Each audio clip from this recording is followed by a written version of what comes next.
Assalamualaikum warahmatullahi wabarakatuh. Selamat berjumpa lagi di channel Jas Merah. Dalam kesempatan kali ini, saya akan menjelaskan tentang Sunan Ampel dirikan Masjid Kembang Kuning. Dalam Babat Tanah Jawi diceritakan bahwa Syekh Jumadil Kubro dan kedua anaknya, yakni Maulana Malik Ibrahim dan Maulana Ishak, bersama-sama datang ke Pulau Jawa. Dan setelah itu mereka berpisah. Syekh Jumadil Kubro tetap berada di Pulau Jawa dan Maulana Malik Ibrahim pergi ke Champa, yakni daerah Vietnam Selatan, dan adiknya Maulana Ishak yakni pergi ke Samudra Pasai. Bahwa di kerajaan Champa, Maulana Malik Ibrahim berhasil mengislamkan Raja Champa yang akhirnya mengubah kerajaan Champa menjadi kerajaan Islam. Dan beliau dijodohkan dengan putri Raja Champa, yakni adik Darawati. Dan setelah nikah, lahirlah yakni Raden Rahmat, yang kemudian hari Maulana Malik Ibrahim yakni pergi ke Pulau Jawa tanpa diikuti keluarganya.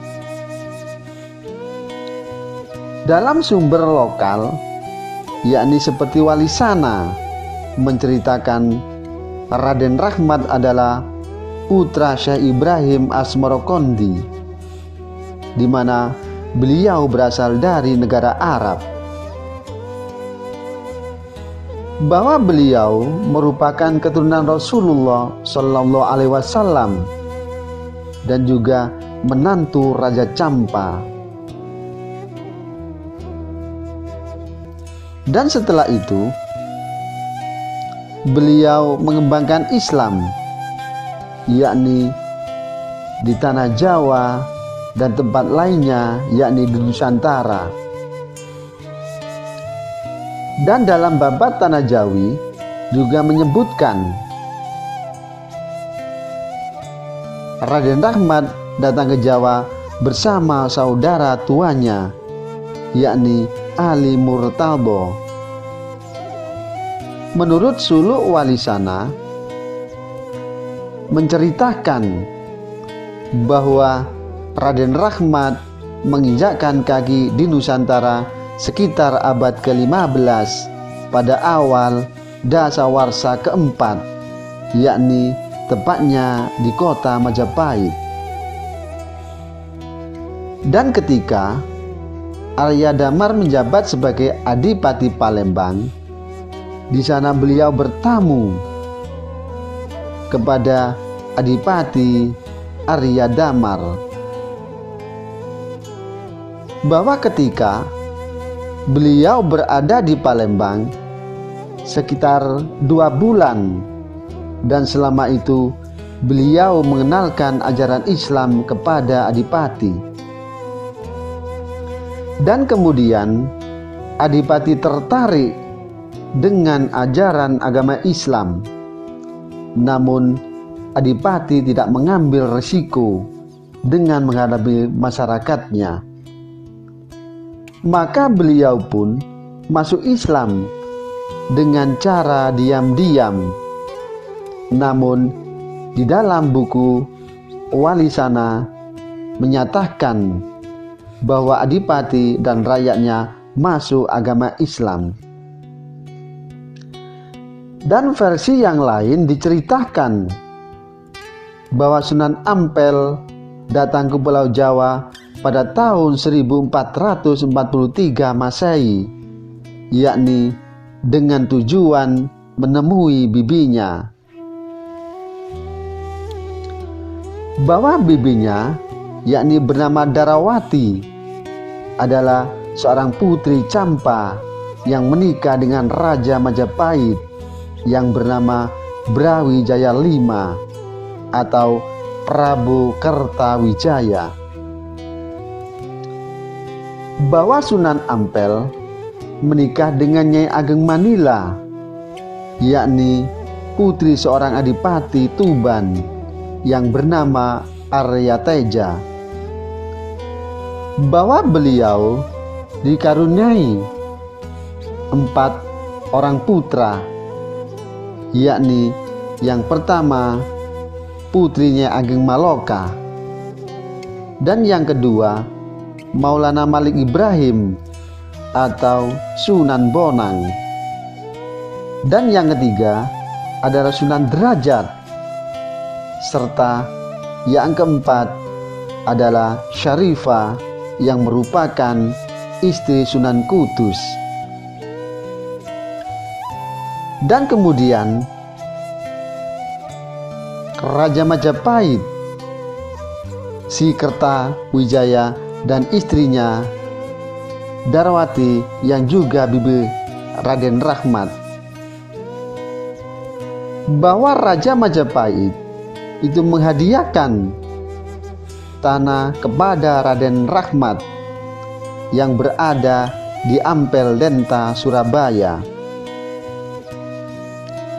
Bahwa beliau mengembangkan pesantren dan pusat keilmuan.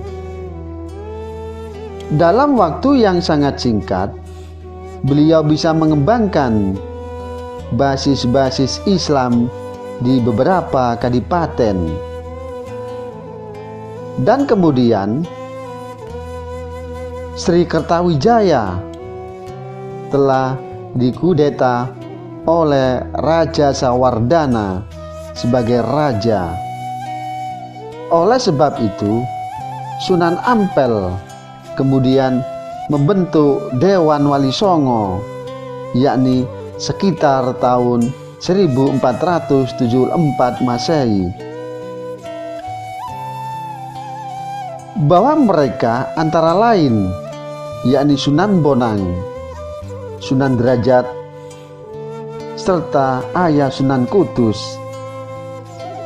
dan kemudian yakni Sunan Gresik.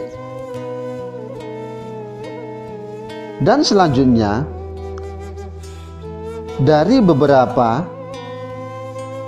orang yang masuk dalam Wali Songo, salah satunya adalah Sunan Ampel, yakni mendirikan sebuah masjid yang berada di Kembang Kuning, Surabaya. Dan konon ceritanya, saat Raden Rahmat mendapat restu dari Prabu Brawijaya untuk tinggal di Ampel Denta, yang sebelumnya beliau sampai tujuan, beliau beristirahat dan tinggal di daerah Kembang Kuning. Dan selama berada di Kembang Kuning, Raden Rahmat mendirikan rumah serta sebuah masjid. Ada yang mengidentikan perjalanan Raden Rahmat dari Kerajaan Majapahit ke Ampel Denta, yaitu seperti yang dilakukan oleh Nabi Muhammad SAW yang hijrah dari Mekah menuju ke Madinah. Bahwa Rasulullah sebelum sampai ke kota Madinah berhenti dulu dan tinggal di Kuba.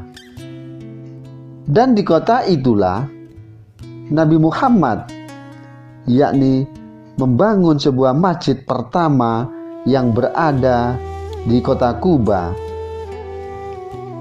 Sedangkan Raden Rahmat sebelum sampai di Ampel Denta singgah dan membangun masjid di Kembang Kuning.